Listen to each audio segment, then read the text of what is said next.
Well, with real estate markets hotter than ever, bidding wars for homes have reached an all-time high.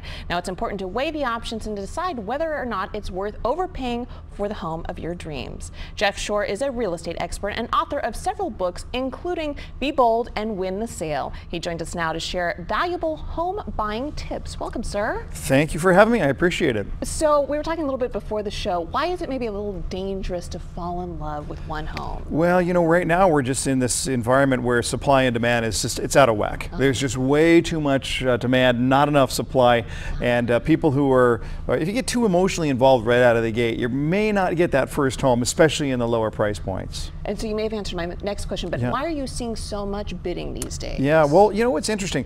We came out of that really bad recession, and in the past, every housing recovery has been led by first-time buyers. Not this time. The first-time buyers really sat it out. But now, especially with rising rent prices and low interest rates, here come the first-time buyers. There's a huge amount of demand in the lower price points especially, and there's just not enough supply to keep up with it. So that's why we're seeing so many harsh bidding wars, I guess we should call them. You've seen them firsthand. Really have, and they're quite severe. And so, you know, you go in and you fall in love and you think, okay, well, now I'm going to put in an offer. I'll put in an offer over asking price, only to find out that there were 10 offers and you came in fourth.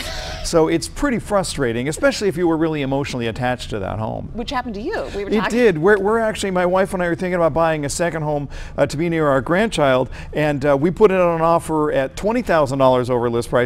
The highest offer came in at $50,000 over list price.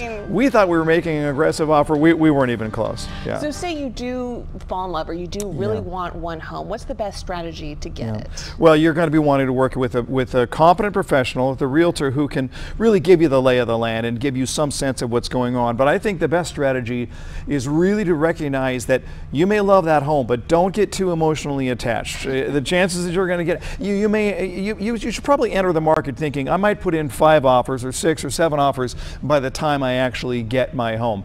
But you're going to have to be aggressive. You can't go in certainly below asking price, especially in the lower price homes today.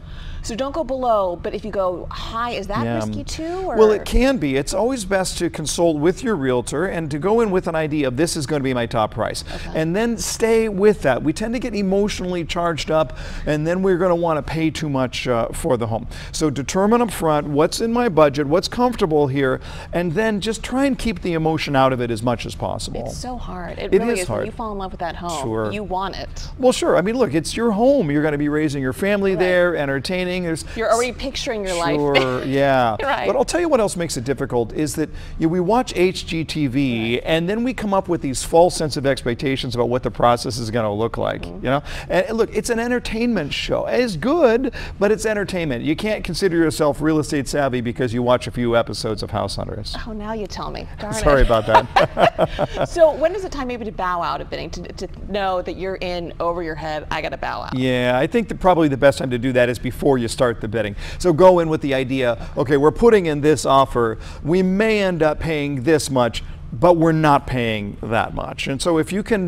make that decision up front, you're more likely to make a logical decision rather than an emotional decision. And what's one message we could tell folks out there about bidding for a house? In the long run, it's all going to be worth it. In the short run, it's going to be painful, but in the long run, it's going to be worth it. Be patient. Be patient. Be patient. Yeah, yeah. And you've written some great books on this topic and other topics dealing with real estate. Where can folks find those? Just jeffshore.com is probably the place to go for all of that material. Okay, you have some great ones. I took a look at those online, and great strategies for folks out there who might be looking for a house and looking for a home of their dreams. Absolutely. Yeah. Well, good. Great to have you here. Thank you so much. Thank you. I appreciate it.